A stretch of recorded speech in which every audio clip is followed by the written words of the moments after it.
Alléluia. Alors regardez, franchement, j'ai juste aujourd'hui 4 post-it. Alors oui, le pipelette, non. 4 post-it. Et après, Pasteur David viendra prier. C'est lui qui priera pour clôturer cette prédication, ce partage. Et après, le modérateur va continuer. Juste 4 post-it, franchement. Mais avant ces 4 post-it, quand Pauline parlait, je vous ai promis le QR code. Le QR code pour être parfait. Parce que nous n'avons pas le choix. Matthieu 5,48 toujours. Soyez donc parfaits, car votre Père céleste est parfait. Sors au moins avec ça aujourd'hui. Ne parle pas comme tous les hommes. On n'est pas parfait. C'est subtil. Et ça nous fait excuser le péché. Le péché est hideux. Nous devons aller vers la perfection. Alors, quel est le QR code? Le premier mot, c'est Q. Si tu veux être parfait tous les jours, il faut savoir ce que c'est que le Q. Le Q, c'est la qualité. Aujourd'hui, dans le monde, dans ce monde de concurrence, tout le monde, je dis bien tout le monde, toutes les entreprises s'inscrivent dans une démarche qualité. Je répète, pour une meilleure compréhension, il n'y a pas une seule entreprise en France et dans le monde qui ne s'inscrit pas dans une démarche qualité. Nous, les Français, c'est le vin. Jamais personne nous a battus par le vin. L'Italie nous a battus. Aujourd'hui, l'Italie est devenue le premier pays exportateur de vin. Ça ne vous choque pas? Ça ne nous choque pas, nous, Français? Parce que l'Italie nous a calculé, elle s'est mise dans une démarche qualité telle qu'elle est devenue premier producteur de vin. Le Portugal nous menace actuellement. Par le vin. Vous avez Auchan, vous avez Leclerc, vous avez ceci ou cela. Vous allez aller dans quelle entreprise pour acheter?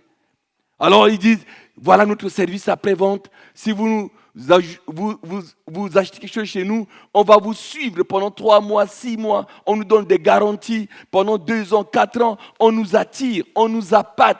Regardez notre démarche qualité. Nous sommes de Série Saint-Christophe. Nous avons notre marché tous les mercredis, tous les samedis. Notre marché est visité par toute la région de France. Vous allez au marché de Saint-Christophe. Même la femme, l'homme qui vend les oranges, vous avez 3 vendeurs d'oranges. Ils vont couper une orange. Ben, venez, coucou, achetez chez moi. Oh, vous pouvez goûter, hein. C'est la meilleure. Vous dites, voilà, ce que je vends est de meilleure qualité que l'autre. Et nous n'allons pas y échapper. C'est QR code que nous avons retenu pendant les 5 jours de jeûne du lundi au vendredi, ici en ce lieu.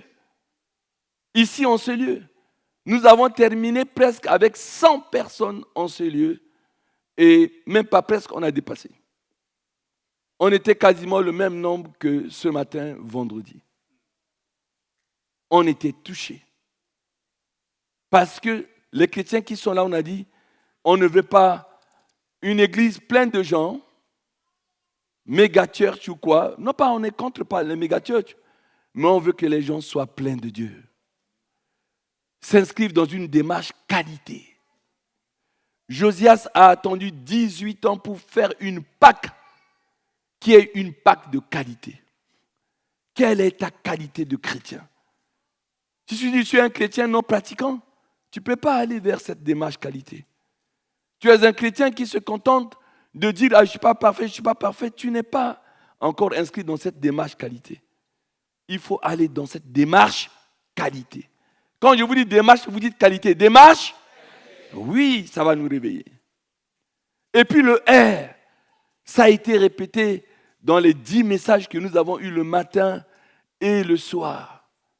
C'est que si tu veux être parfait, il faut que tu aies permanemment la repentance. Alléluia.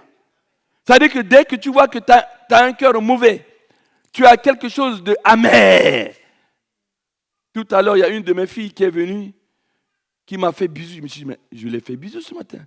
Elle m'a dit, je te fais bisou avant d'aller prendre mon offrande. Ah, ça, c'est une fille qui est dans une démarche qualité.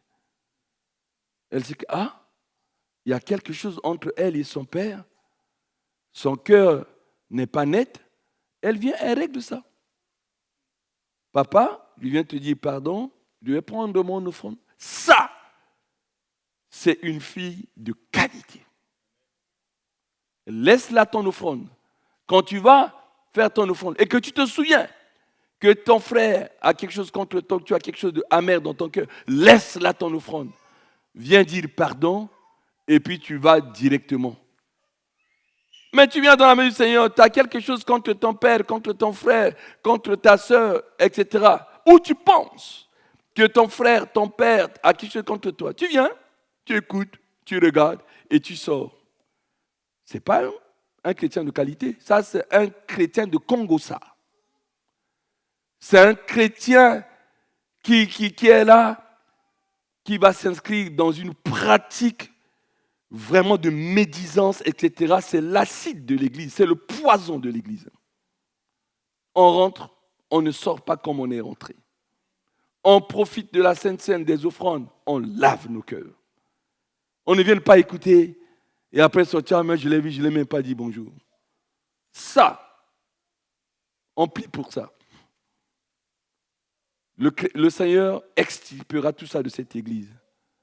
Et resteront les 300 de Gédéon sur les 32 000. Non pas parce qu'on exclut les gens, mais parce qu'on n'a plus de temps à perdre. Que celui qui se souille encore. Et que celui qui se sanctifie.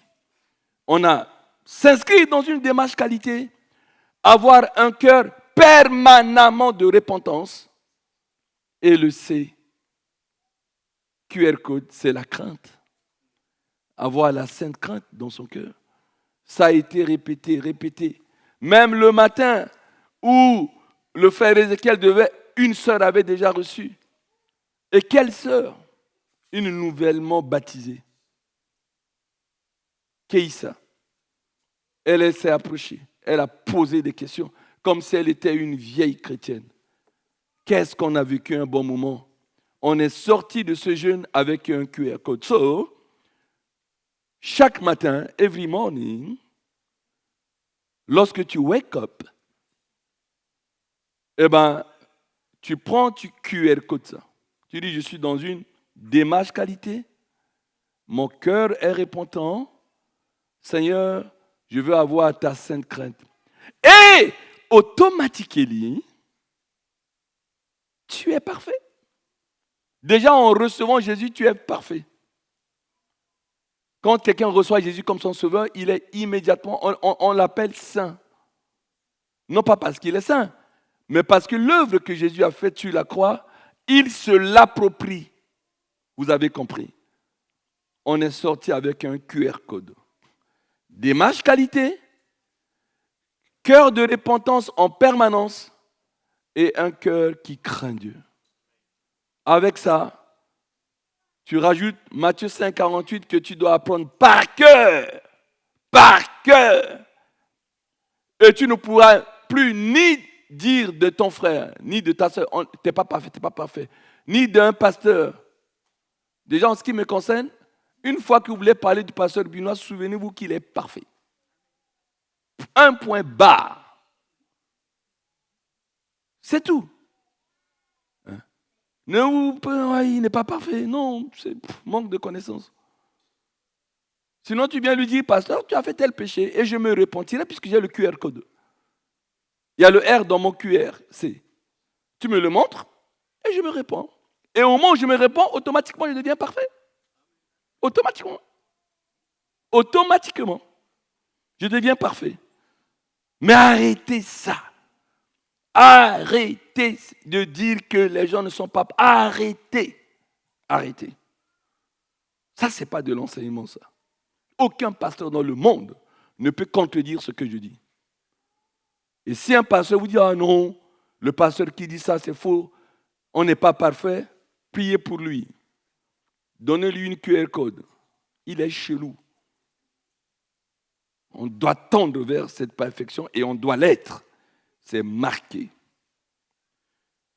Le message de ce matin, le titre, pour que Wendy ne me téléphone pas pour me demander, est une question. Dirigé par qui? Tu es dirigé par qui? Par le GPS, guidé par le Saint-Esprit, ou tu es dirigé par les DAP? D, domination. A, autorité. P, les princes de ce monde. Et E, les esprits méchants. C'est ça qui qualifie Satan. Nous l'avons longuement parlé, mais ce matin, on va s'attarder uniquement sur le Saint-Esprit. Premier verset, Jean chapitre 16, versets 8 à 11. On voit tout de suite la mission du Saint-Esprit. N'oublie pas ça. Et quand il sera, version parole vivante, on va être que dans ça. Il y a juste 2 versets qui sont en 8 secondes. Please, Monsieur Combé, j'ai oublié. Jean 16, versets 8 à 11, version parole vivante. On y est? Ok. Quand il sera venu, il, mis pour le Saint-Esprit, il prouvera à ceux qui vivent dans le monde la réalité du péché, la réalité de la justice et du jugement. Je mets ici, il prouvera à ceux qui vivent dans le monde, c'est-à-dire aux 8 milliards d'êtres humains qui sont là. On continue. Il leur fera d'abord prendre conscience à tous les hommes de leur péché, qui consiste à quoi? À voler? À jalouser? À mentir? Non. Coucou. Après la perfection, deuxième révélation ce matin. Le péché consiste à ne pas croire en moi. Quand quelqu'un ne croit pas en Jésus, c'est le plus grand péché. Parce que le péché, ça veut dire manquer le but. Et Jésus est venu pour que toi, homme, toi, femme, tu aies la vie éternelle que tu as perdue depuis le jardin d'Éden. Et lorsque tu ne crois pas, tu es en état de péché, du plus grand péché. Le plus grand péché consiste à ne pas croire. C'est de l'enseignement. Parce que nous, quand on voit pécher, il a fait l'adultère, il a fait ceci, il a volé, etc. Mais ce n'est pas de l'enseignement. L'enseignement profond, abyssal, écoute-le. Quand tu dis à ton voisin, à ton frère, à ton collègue qui n'a pas cru en Dieu, tu dis, demande pardon de ton péché. Il va ouvrir les yeux. Hein? Dieu me juge? Mais quel péché j'ai fait? Tu dis, le péché que tu as fait, c'est que tu n'as pas encore cru en Jésus. Do you understand? C'est du franc anglais, n'ayez pas peur. Do you understand? Tout le monde comprend. Est-ce que tu as compris ça? Moi, je ne vais plus parler anglais. Parce que j'ai une conférence avec mes fils ce soir en Angleterre, donc je me préparais depuis avant-hier. Je ne vais plus parler anglais, soyez calme. Voilà. Quand tu dis à un frère, une soeur, un voisin, pour évangéliser, dis, as-tu demandé pardon de ton péché? Et il va dire, mais quel péché? Tu dis, mais tu n'as pas encore cru en Jésus. Et péché, c'est manquer le but. Ton but n'est pas d'aller à la mort. Ton but, c'est d'avoir la vie éternelle. Voilà, un truc. On continue. Il leur montrera ensuite, après le péché qui consiste à ne pas croire en lui, ensuite, de quel côté est la justice, en leur révélant que je m'en vais auprès du Père lorsque vous mourrez perdu de vue. Coucou! Le combat de Jésus, ce n'est pas un combat de boxe. C'est-à-dire, avant nous appartenons au diable. On est né pécheurs. Quand tu crois en Jésus, ce qu'il a fait à la croix, il a pris ton péché sur lui. C'est ça la justice. Exactement, vous qui avez acheté une maison. Si quelqu'un vient et dit, sortez dans la maison de mon père, vous allez dire quoi? Vous allez dire, monsieur, vous êtes qui? Je reviens d'un long voyage en Australie et je vois que mon père et ma mère ne sont plus dans cette maison alors que c'est le nôtre. que vous allez faire? Vous dites, monsieur ou madame, quittez pas. Vous allez fouiller dans vos paperasses, vous allez prendre un titre foncier. Vous allez venir dire, monsieur ou madame, vous avez raison. Depuis quand vous êtes parti? Depuis 10 ans. On est en 2026. Donc vous êtes parti en 2016, ok? Mais en 2016, peut-être que vos parents ne vous ont pas communiqué, problème de communication interne à votre famille, je ne m'en mêle pas. Mais devant le notaire X, par acte notarié, votre père nous a vendu la maison. Maintenant, la maison ne vous appartient plus. Si ton père ne t'a pas informé, c'est votre problème.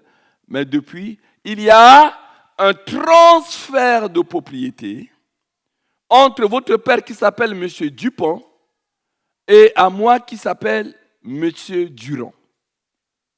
Donc maintenant que vous avez vu ça, monsieur, c'est maintenant ma propriété, sortez de ma maison. Donc Jésus, c'est ça. Chaque fois que quelqu'un accepte Jésus comme son sauveur et Seigneur personnel, le diable ne peut plus le toucher. Quand le diable vient, Jésus dit, ah, attention, avant il t'appartenait.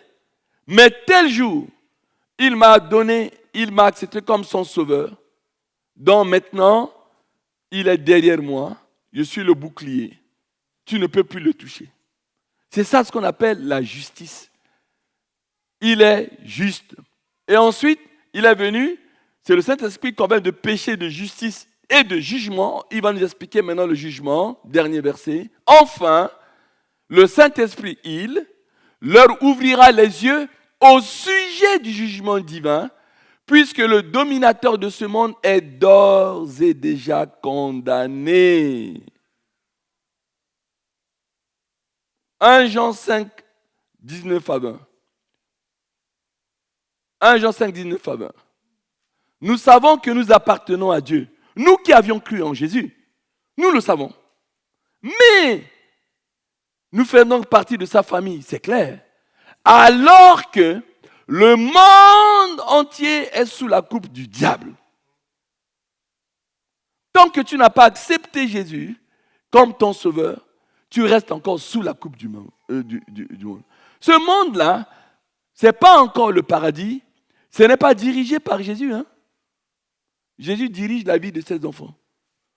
Regardez tout le mal qui est là. Et après, faute de connaissance, on dit, oui, mais si Dieu existe, pourquoi il y a tant de mal? Faute de connaissance, mon ami. Faute de connaissance, mon collègue.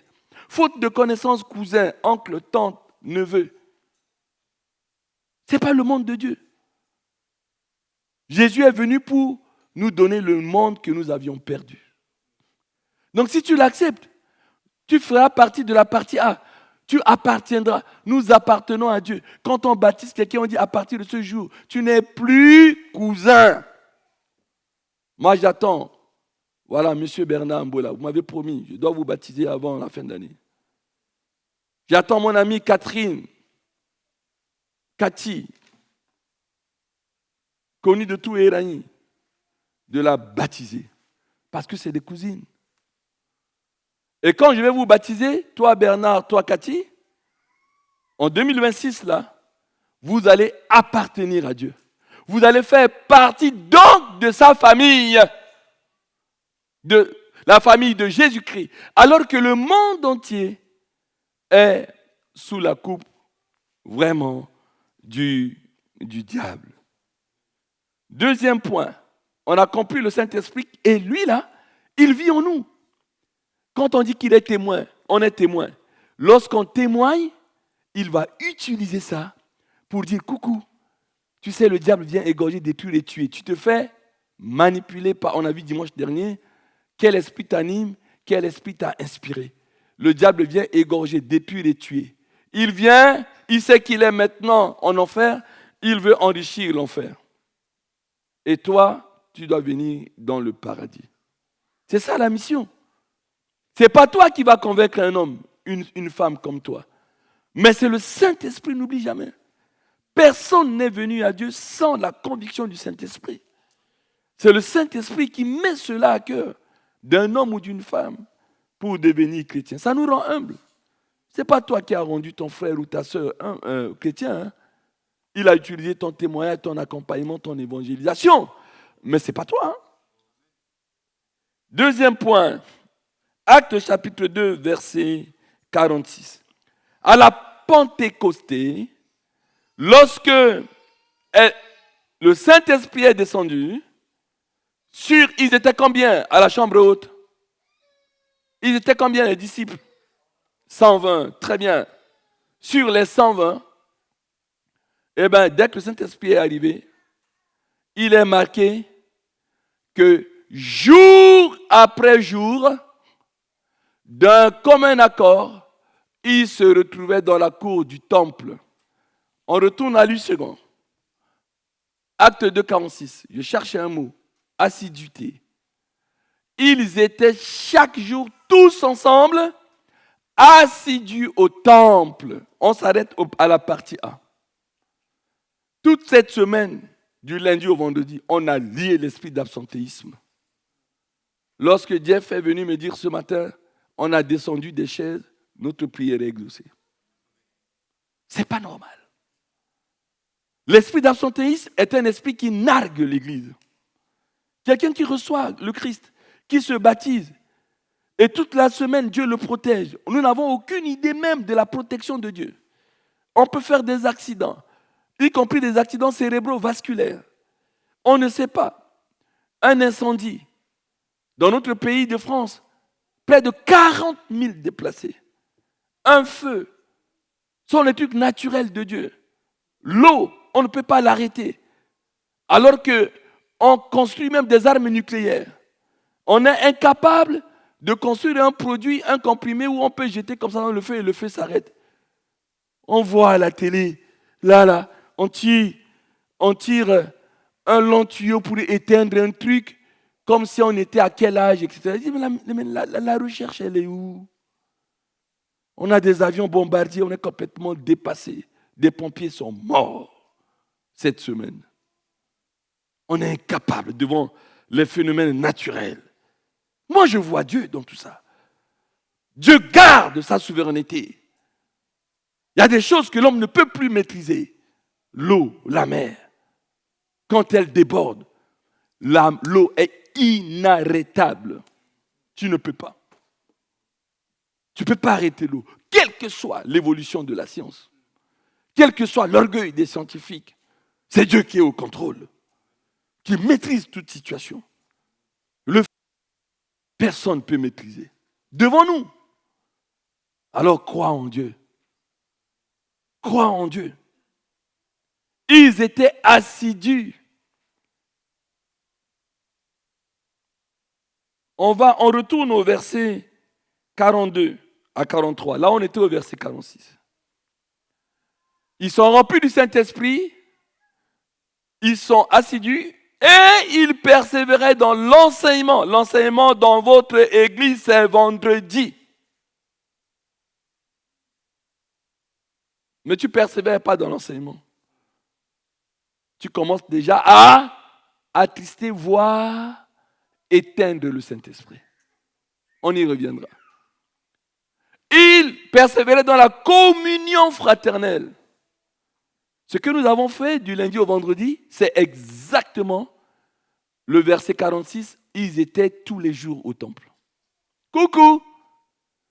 Vous venez à l'église du lundi au vendredi, alors que vous avez du repas dans votre réfrigérateur. On mange ici. Il y a une autre onction. Tous les jours là, l'onction est dans tous les jours. Nous, on fait des petites expériences, 5 jours, 2 semaines, où on vient tous les jours. On ressent un peu l'onction qu'ils avaient. Ils étaient tous les jours, ensemble. C'est bien de venir dimanche, vendredi. Mais lorsqu'on a des moments où je vois mes frères et sœurs, je vois l'église, du lundi au vendredi, il y a une autre onction. Il n'y a que toi qui ne viens pas, qui ne sais pas de quoi je suis en train de parler. Tu dis, mais il parle de quoi? Mais je parle de l'onction d'être ensemble. Tous les jours ensemble. Et tu vas vivre cette autre onction. Et on continue, verset 43. La crainte, dans notre QR code là, la crainte s'emparait de chacun et de chacune.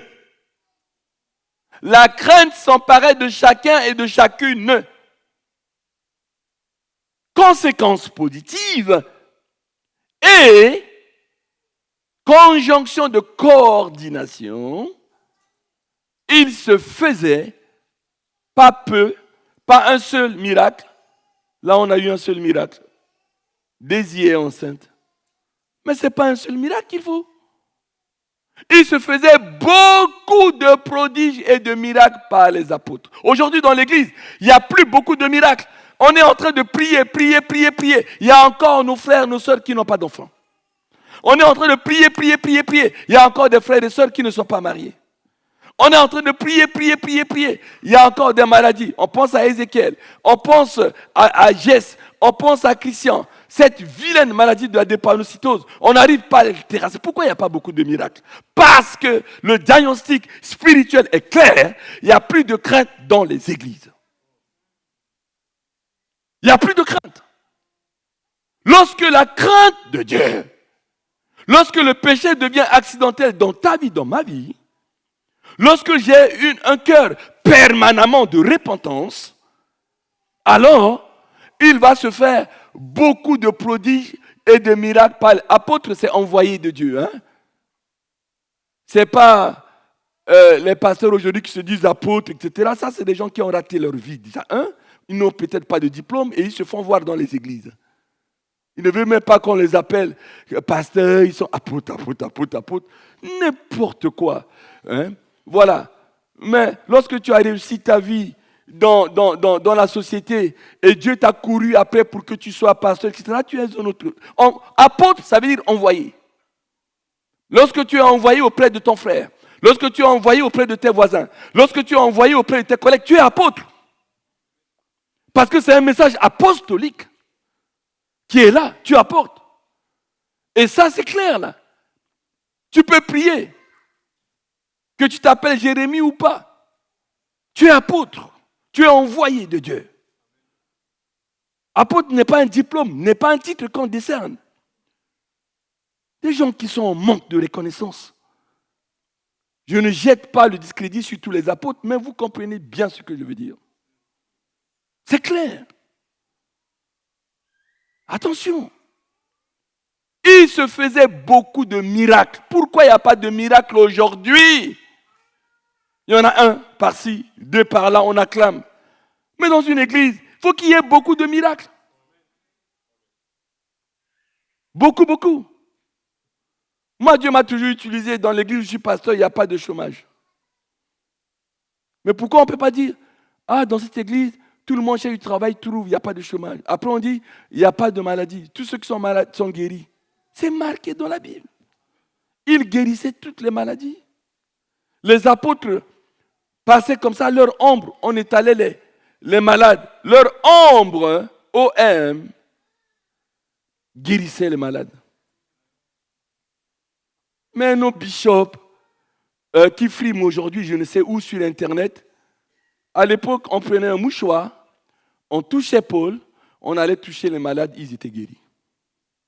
Why? J'ai oublié que je ne pouvais pas parler anglais. Pourquoi? Parce qu'il y avait la crainte qui s'emparait de chacun. Répétez après moi si tu veux, que la crainte s'empare de moi. Au nom de Jésus-Christ.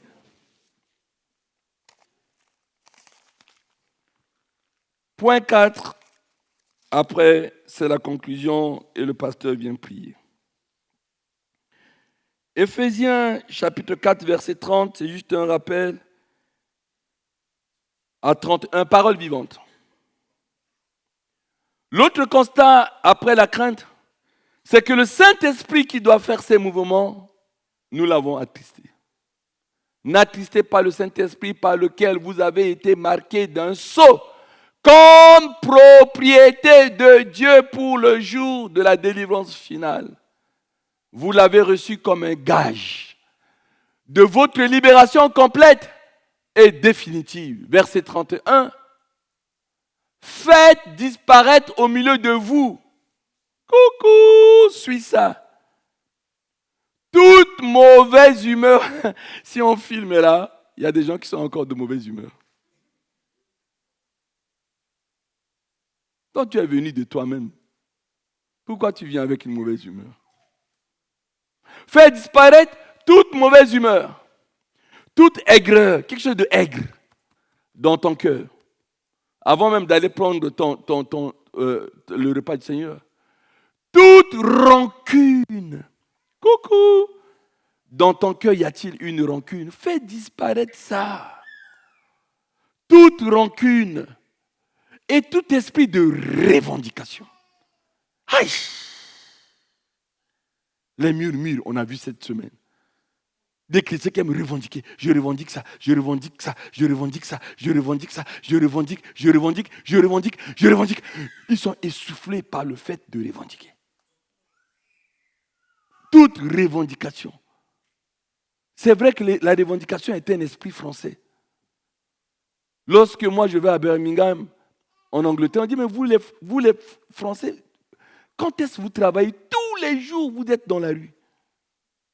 Quand on fait des grèves dans d'autres pays, on prend juste un signe, on met là, on travaille. Et le signe montre qu'on est en grève, mais on travaille. Il y a de la productivité. Mais nous, c'est dans la rue, CGT, FO, etc. et tout. On est tous syndiqués. Ouais. Et lorsqu'on gueule, on est content. Hein? En tant que Français. Bannissez de votre vie les explosions de colère. Yaï! Il y a encore des chrétiens qui disent, moi, je suis un sanguin. En fait, ils se glorifient de ces explosions de colère. Ça ne va pas, hein? Cette semaine, sympathiquement, j'ai dit à une de mes filles, je n'aime pas quand tu sors des WhatsApp sans me dire. Mais comme je te chéris, je te parle calmement. Mais c'est quelque chose que je déteste. Je n'aime pas décide comme ça. On sort des gens, on quitte quelque chose. Non, bas la terre. Quelque chose ne va pas. Viens voir les pasteurs, discute. Pasteur, j'aime pas ça. Et puis, si ton frère t'a fait du mal, le pasteur va dire, je vais lui te demander pardon. Et on avance. Mais c'est quoi ces explosions de colère? On jette le téléphone, on casse les montres. Mais tu as le monopole? Qui a le monopole des explosions de colère? Attention à quelqu'un qui ne s'est jamais fâché. Parce que le jour où il va se fâcher, tu verras que toi qui es le sanguin, tu ne vaux rien. D'abord, il est capable de te tuer. Les gens qui s'énervent pas le jour où ils s'énervent, tu fuis. Tu fuis. Mon père, paix à son âme, il nous a toujours dit avec mes soeurs, respectez les gens qui vous respectent. Ayez peur de quelqu'un qui vous respecte que de quelqu'un qui vous menace. Attention. Bannissez de votre vie les expressions de colère, les injures, les criailleries et les remarques blessantes. Tu continues ou sinon tu t'arrêtes là. Hein? Apprenez au contraire à être aimable, compréhensif, les uns envers les autres. Aidez-vous entre vous. Soyez prêts à chaque instant à vous pardonner aussi généreusement que Dieu vous a pardonné en Christ. Ces paroles sont Christ. Je choisis les paroles vivantes pour que je n'ai pas à commenter. 1 Thessaloniciens 5, 14, 20.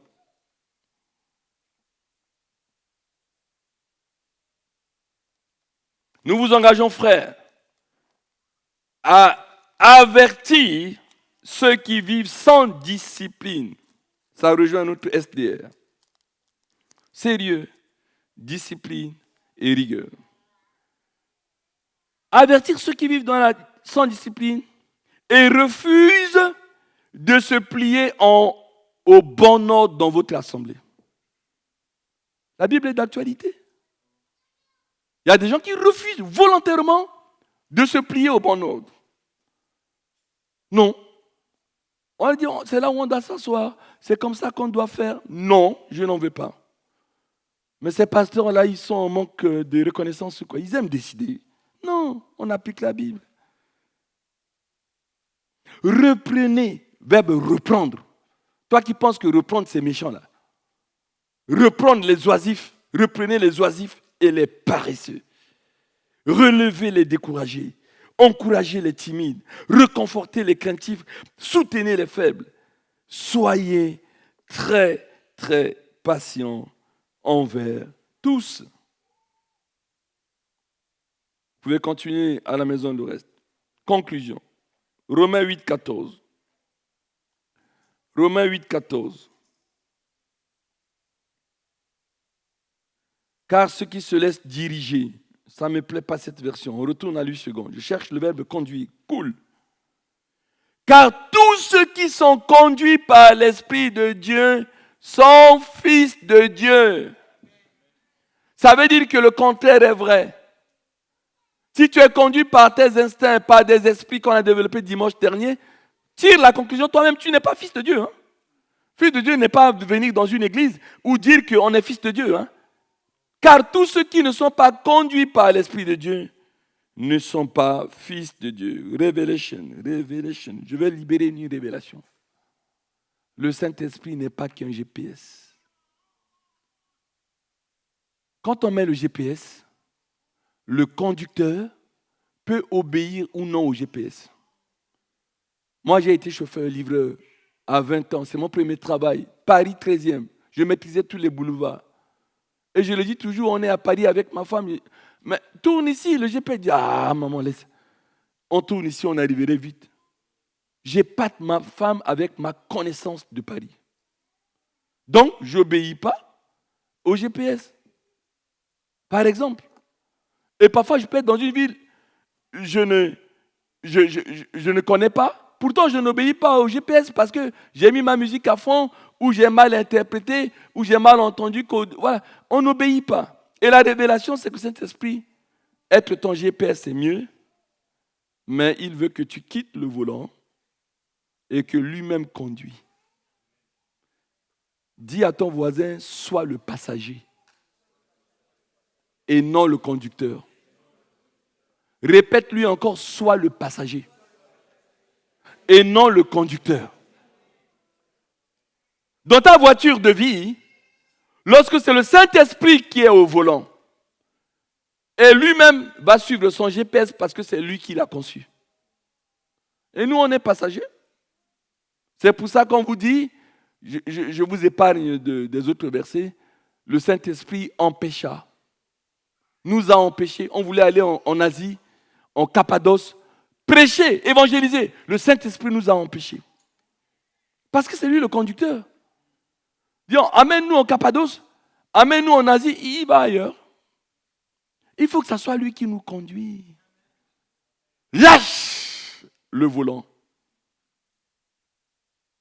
La seule personne qui a le permis divin, spirituel, c'est le Saint-Esprit, ce n'est pas toi. Tu as le permis français pour conduire. Peut-être catégorie B seulement. Tu n'as même pas le C, tu n'as même pas le D. Romains 8, 14. Gardez cela. Conduit par le Saint-Esprit. Ça, je l'ai libéré. Dernier verset, Romains 8, 26. Et nous l'expérimentons, la vie de prière. Voilà. Il est dit de même aussi, l'Esprit nous aide dans notre faiblesse. Car nous ne savons pas ce qu'il nous convient de demander dans nos prières. Mais l'Esprit lui-même intercède par des soupirs inexprimables. Bon, pasteur, j'ai terminé. Je rappelais le QR code et je vous ai rappelé un certain nombre de choses. Le reste, à toi de prier pour que cela soit scellé dans notre cœur. Je vous le donne au nom de Jésus.